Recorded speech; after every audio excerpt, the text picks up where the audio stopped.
Assalamualaikum and hi everyone, my name is Rabiatul Fateha. So today I'm going to tell you a reflection of what I've learned and the knowledge I've gained throughout the semester. So throughout this semester, there are many management skills that I've achieved while participating in the weekly guided activities. So the first management skills that I've learned is teamwork is very important.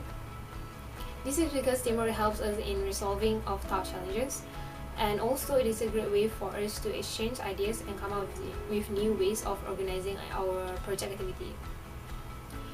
So with this in view, I agree that teamwork can find the most effective solutions by working together. Other than that, PEC management skills has also taught me the importance of time management. This is due to the fact that we were able to complete our project in the time allotted by our lecturer. And learning to make the most of your time without procrastination makes you have more time, avoid frustration, and feel more fulfilled. So lastly, this subject also helps me to improve my communication skills. This is because I need to communicate with my classmates, and with this it helps me to gain my self-confidence and reduce my anxiety. Therefore, having a self-confidence is very important in an individual because it provides you with the motivation to act in order to attain your personal and professional objective. In conclusion, the benefits I've gained will be implemented in me so that I can apply them to good use in the future. Thank you. Hi, my name is Rabiatul Sazlinna from Group 3. So I will be discuss about what I've learned and how management skills have improved as a result of participating in weekly guided activities. So during the whole course, I've learned so much. Basically improved my communication skill because the subject involved a lot of communication. Also, I've learned a lot from my group mates about good management skill. Now I know my management skills are important for many reasons because everyone is busy with their assignment and social life, but still can finish our work on time. Also, I see everyone has their own skill, which some of them are effective communicator with the soft skill necessary to inspire a team, and a problem solver who can bring clarity to any situation. Work on honing these skills, and I watch how they can impact our work performance, and I really look at them. Lastly, this subject it also improved my decision skills. This course involved a lot of teamwork, which we need to meet up face to face to get the work done, and it's really hard to choose the place and time together with everyone because we're busy with classes and personal things, but still we can get the work done. That's it from me. Thank you. Hi, so my name is Dhannisha and I'll be presenting my reflection. So a project is done to reach a specific goal. In our team, our group project was done to raise awareness to the public about internet scam and fraud. It has its own scope and resources stated in the reports. A project as a whole is not a routine operation like an ongoing work. Instead, it has a definite beginning and end as portrayed in our Gantt chart. Project management, on the other hand, is where we apply our skills, knowledge, tools, and techniques to activities during the project planning and execution to meet the project requirement. Project scope is where we determine the specific project goals, objectives, deliverables, estimated costs and budgets, and tasks and deadlines. With time management, we manage to predetermine the start and end of the project and the process in between by creating a Gantt chart. So this was very helpful.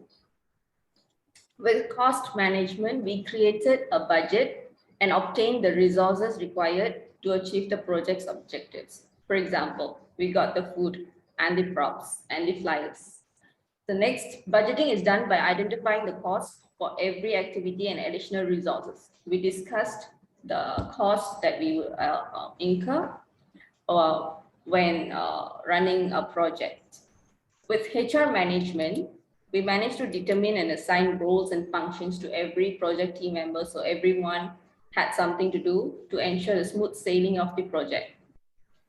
We manage quality of the project by planning quality management. This is by identifying quality requirements and standards for the project and its deliverables. We manage the quality of the project by performing quality assurances as well. This is by auditing the quality requirements and the results outputs from quality control measurements. Finally, the quality control measurements are all stated in the audit form. Finally, we manage quality of the project by control quality as well. This is by monitoring and recording results of executing the quality activities to assess performance and recommend necessary changes.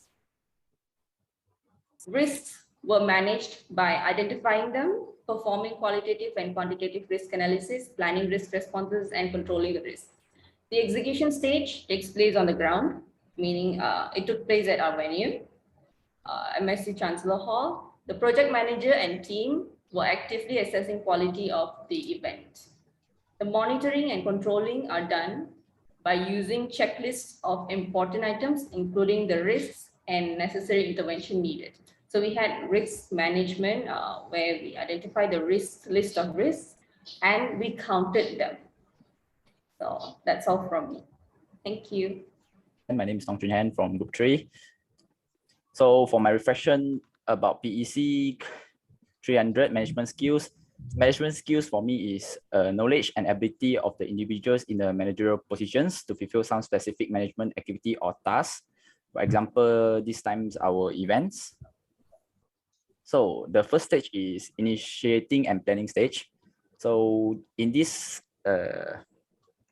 events and the startup, I learned to be more initiative when handling the groups and always make sure to complete the task given by the leader, which is Mohammed.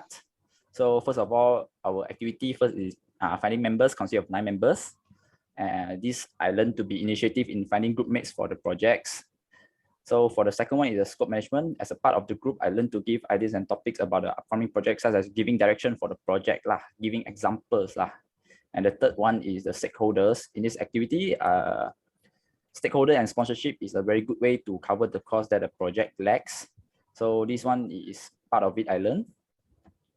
At the second stage also is the initiation and planning stage. I learned the skills such as planning ahead of times, have the budget estimated, and everyone in the project should be given the roles. Due to the reason each of us having a role help us to understand more about the tasks we should do. The first one is time management. In this activity, I learned to manage and plan ahead of times for the projects by using Gantt charts and having opinions from other members. I'm able to learn that the time management is a very important as a part of management skills. The second one is cost management. I learned to estimate the cost of the upcoming event. Example, when discussing about the prices, venue, poster, all of them are related to cost and fundings. So the third one is resource management, also known as HR, something like HR. I learned to planning, scheduling, and allocating members, estimating the cost and others as well. So for the third stage is quality and risk management. Okay, I learned the project or event that's going on need to be organized, should have a good quality, such as good contents that are able to raise awareness or any that are able to achieve the goals that the group plan. Besides that, every event that's going to be conducted have a certain risk or crisis that's going to be happen anytime soon. So in order to counter that, we have the quality and risk management. It's important to say that a good quality management is to learn the process to identify the quality requirements and standard for the projects and the deliverables. This helps to make sure the results are in controls. So for the second one is risk management. I learned to identify the risks that have chances to happen. So I prioritize the risk for further analysis. This helped me to learn to develop option or respond to counter the risk when action is needed to reduce the threat to the projects. So this one is also part of it is the process of auditing. It's a part of importance as it record and finalize deliverables, quality, standards that require when planning a project or events. It helps to check the criteria as it meet the standard and action can be made to counter the problems. Besides that, it acts like a checklist for the group leader, which is Mohammed, to make sure everything is organized for the upcoming event. As for the last stage is executing, monitoring, and controlling. In this stage, as a part of group member before the event going to be conducted, I should always have targets in my mind, such as how many people I can make them to participate in the events.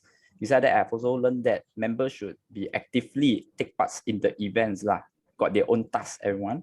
So first one is executing. Project manager and the team must be actively assessing quality of the output. This means to make sure, give full commitment to ensure the quality of the project is maintained in a good conditions. Second one is monitoring and controlling. This one I learned about the action that we make will have effect on the event. So before the event start, I learned to make sure myself understand the event sequence, how to respond to the risk if it happens, and make sure to check the condition of the prop that's going to be used. And the last is to have a checklist to track the progress of the events. That's it. That's what I learned from the courses for PEC300 management skills. Thank you. My name is Muhammad, and I'm gonna tell you what I learned from the subject PEC300. So this is actually conclusion I made for one of the assignments. So there's actually 1, 2, 3, 4 stuff that I think that was the most important to organize an event. So the first thing is organization chart. So this is the this is important so that every member have a role to get into their task for each of the person. So each of the person have different tasks to complete, and when every member do their task, it will become a complete planning to do the activity. Next one is Gantt chart. Gantt chart is a type of bar chart that illustrates a project schedule relative to the timeline. With this, we can visually see the timeline for what each task we need to complete in a given time. This chart is very clear and very helpful in order to plan the timing for each task that needed to be complete. Process audit. Process audit is a process taken to execute an event. It's all the list of details necessary to run an event. For this, we will use a checkbox note for each list so that we can make sure nothing is missing. Last one, we have risk management. Risk management is all the negative side of the thing that we predict that could possibly happen during an event. For example, it's the COVID virus spread, and then the risk of not getting enough participants or overcrowd of participants, the risk of not getting return, the risk of poor performance. So all of these are important to mention so that we can be ahead of ourselves. We can take the right precautions to do these things so that this thing didn't happen. So yeah, that's about it. 4 things that I learned in PEC.